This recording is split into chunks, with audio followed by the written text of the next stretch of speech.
The sun had barely risen over Naval Station Norfolk when Seaman First Class Emily Torres buttoned the last snap of her uniform blouse, smoothed it down, and adjusted her cover until the brim cut just above her brows. Morning duty at the gate didn't sound glamorous to anyone. Most sailors groaned when assigned to it, but Emily carried it with a sense of purpose that others didn't understand.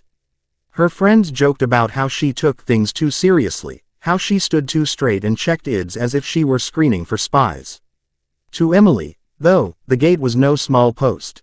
It was the first line of defense. It was where everyone came in and where everything began. She arrived early, as always. The air was already thick with the weight of Virginia humidity, sticking her collar to her neck as she marched up to the security shack. She greeted the petty officer she was relieving with a crisp, "Good morning, petty officer," and received a half-hearted nod in return. The man looked grateful to be done with his shift and didn't waste a second before handing her the scanner and stepping away. Emily set her stance, feet shoulder-width apart, shoulders squared, eyes forward. Her weapon rested at her side, the strap snug across her torso. Every vehicle that approached was another opportunity to prove herself, not to anyone else, but to herself. Cars rolled up in a steady rhythm, each one a ritual. Driver's window down, ID card presented, her eyes scanning both face and plastic. She always made sure the person matched the picture, no matter how much they'd changed. Some had grown beards, others had aged, some simply looked more worn than their photo suggested. She caught details others overlooked. A twitch in someone's eyes, a hesitation before handing over credentials, a nervous smile that didn't quite reach the face. "Morning, sir," she'd say, handing the card back with professional courtesy. "Thank you, ma'am," came the usual reply. Routine, repetition, order. That was the rhythm of her post. But beneath the calm exterior, Emily's thoughts often wandered back to the path that had led her here. She wasn't born into a military family. Her father was a mechanic in Houston, her mother a schoolteacher. Neither had worn a uniform, but both had raised her with the belief that discipline was a form of respect. Respect for yourself, for others, for the life you built. Emily had absorbed that lesson like oxygen. When recruiters visited her high school, she'd felt something click deep inside her. She wanted to be tested, wanted to serve something bigger than herself. Her parents had been worried. "The Navy will chew you up, Mija," her father had warned. But she'd stood firm, determination shining in her eyes. And when she graduated boot camp, when she marched across that parade deck in her dress whites, she saw pride glistening in both their eyes. Now, standing at the gate, she carried that pride like armor. Even if others laughed about gate duty, she refused to see it as unimportant. Every great ship started from here, every mission launched past these barriers, and she was the one holding the line. Hours passed. The sun climbed higher, baking the asphalt until the air shimmered with heat waves. Sweat trickled down her back, but Emily didn't move from her post. She shifted only when necessary, her eyes sharp, her breathing steady. A car full of young sailors blasted music too loud as they rolled up. She kept her face stern as she checked IDs, ignoring their smirks. A civilian contractor tried to slide through with a coffee cup in one hand and his ID half extended. She made him stop, present it properly, and wait for her nod before waving him in. She didn't let details slip. "Lighten up, Torres," one of the other guards teased during a lull. "You're not protecting the White House." Emily gave him the faintest smile, though her voice was serious. "Every post matters." The other sailor laughed and shook his head, but Emily meant it. By late morning, the traffic slowed, the heat settling like a blanket. The hum of cicadas grew louder. Emily allowed herself a single sip of warm water from her canteen before squaring her shoulders again. She was used to this rhythm, used to being invisible while doing her job with precision. Then she heard it. The low, rumbling growl of engines, not the usual sedans or beat-up pickup trucks of contractors. Her head turned. A convoy of black SUVs approached the gate, the kind of government-issue vehicles that screamed authority before anyone stepped out of them. Her pulse quickened. She set her jaw, smoothed her uniform once more, and prepared. Whoever was inside, they weren't here for routine. The lead SUV rolled to a stop. The driver lowered his window just enough to pass an ID forward. Emily accepted it, her eyes flicking from card to man, then back again. Clean cut, professional, serious. She nodded, returned it, then motioned the vehicle forward. The second SUV crept closer. When the rear door opened, she felt the air change. Out stepped a man in khaki service uniform, his posture crisp, his presence commanding. He was tall, broad-shouldered, his ribbons gleaming across his chest like a mosaic of unspoken battles. His hair was cut short, his skin weathered by sun and salt, his gaze sharp as though it could slice through steel. Emily recognized him instantly. She had seen his photo on bulletin boards, had heard whispers of his reputation across the base. Commander Nathan Cole, Navy SEAL, decorated officer, a man whose name carried weight that most enlisted sailors only spoke about in passing. Her heart hammered. She snapped to attention, her salute sharp, crisp, executed with every ounce of training drilled into her bones.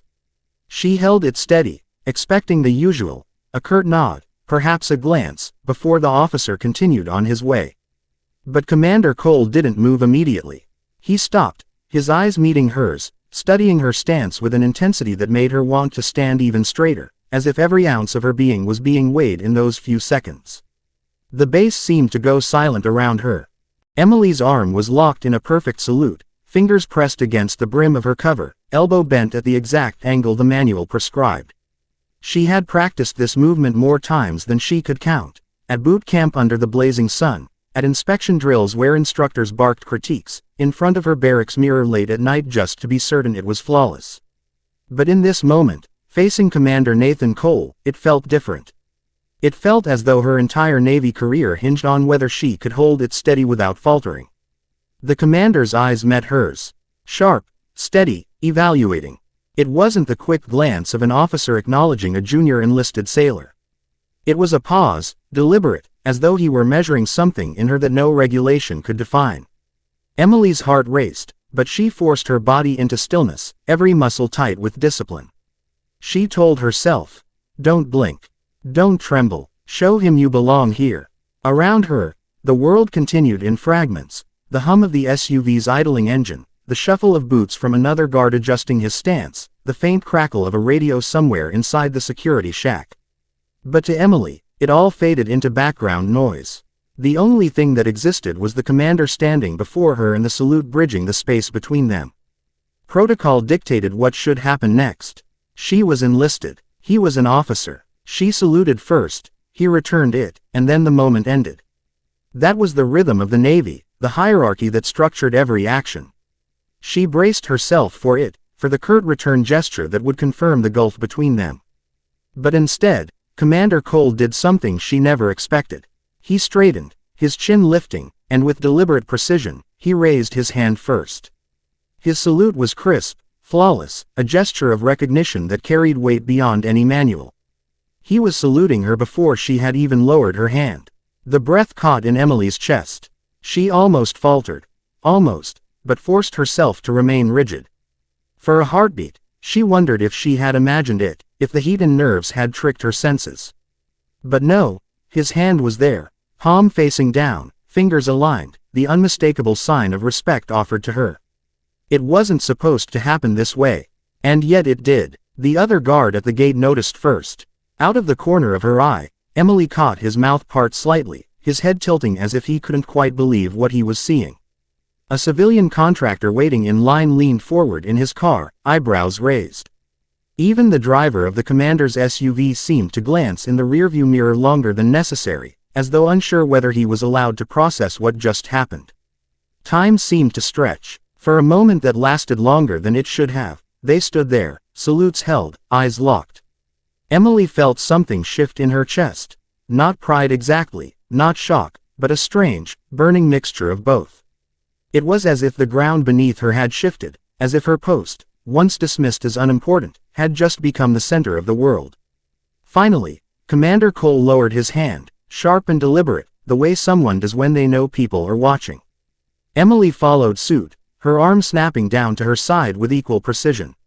She swallowed hard, forcing her face into a mask of discipline, though inside she felt as though a fire had been lit. "Carry on, Seaman," the commander said, his voice low but firm. I, sir," she replied, her words clear, steady, though her throat was dry. He gave her one last look, a faint nod, then turned and stepped back toward his vehicle. The door shut, the SUV rolled forward, and the convoy moved past the gate. But the moment didn't fade with it. Emily could feel the weight of eyes on her, the other guards still staring, the contractor shaking his head as though replaying the scene. She didn't move, didn't break her stance. Her pulse thundered in her ears. Emily didn't expect the salute to follow her past the gate, but by the time her shift ended that day, it was already echoing through the barracks like a rumor too loud to be ignored. She had barely hung her cover on the hook above her rack when one of her shipmates grinned and called across the room. "Hey, Torres, heard the big bad SEAL commander saluted you first. That true?" Emily froze mid-motion. She wanted to dismiss it, laugh it off, but the gleam in her shipmate's eyes told her the story had already grown legs. Word traveled fast on base, faster than the official reports that crawled through the chain of command. By chow time, at least a dozen people were asking her about it, some with awe, some with playful skepticism. "What did you do? Save his life? Did he mistake you for someone else? No way he saluted you first. Officers don't do that." Emily deflected the questions with the same line. He was just being respectful. Nothing more. But inside, she knew it wasn't nothing. She had felt it in her bones, the weight of his gesture, the intentional way he had raised his hand before she had even lowered hers. It hadn't been a mistake. By the next morning, the chatter had reached even the higher-ranking petty officers. She overheard them in the hallway. Torres at the gate. "Yeah, I heard about it. Commander Cole's no soft touch, either. He must have seen something." That was when Emily's stomach dropped. If the story was climbing the ladder, it meant it was no longer just a rumor, it was becoming part of her record, in ways she couldn't predict. For a young seaman still finding her footing, attention wasn't always a blessing. 2 weeks later, she was called into the office of the Master Chief. She reported in with a sharp salute, still uncertain what this was about. The Master Chief gestured for her to sit, his face unreadable. "You know Commander Cole?" he asked. "By reputation, Master Chief," she answered carefully. He nodded. "He sent a recommendation. Said you demonstrated exceptional bearing and discipline under pressure. Wants you considered for advanced security training." Emily blinked. "Me, Master Chief? You," he confirmed. "Opportunities like this don't come around often. If you want it, you'll have to prove you deserve it. But the commander doesn't throw names around lightly. So, do you want it?" Her heart pounded. The safe answer would have been humility, to downplay her eagerness. But she thought of the gate, of the salute, of the moment when she had felt truly seen. She straightened her shoulders. "Yes, Master Chief, I want it." And just like that, her path shifted. The training was brutal. Days blurred into nights, every hour filled with drills, simulations, weapons qualifications, and endless inspections. The instructors pushed them to exhaustion, testing not only skill but grit, patience, and the ability to stay sharp under stress. Emily wasn't the strongest in her class, nor the fastest, but she was relentless. When her arms trembled during weapons drills, she reset her stance and tried again. When her boots blistered during endless marches, she bit down on the pain and kept pace. And when others muttered complaints under their breath, she stayed silent, eyes forward. Her classmates began to notice. "Torres doesn't quit," one of them said after a grueling night exercise. It wasn't praise exactly, but it was recognition, and in the military, recognition mattered.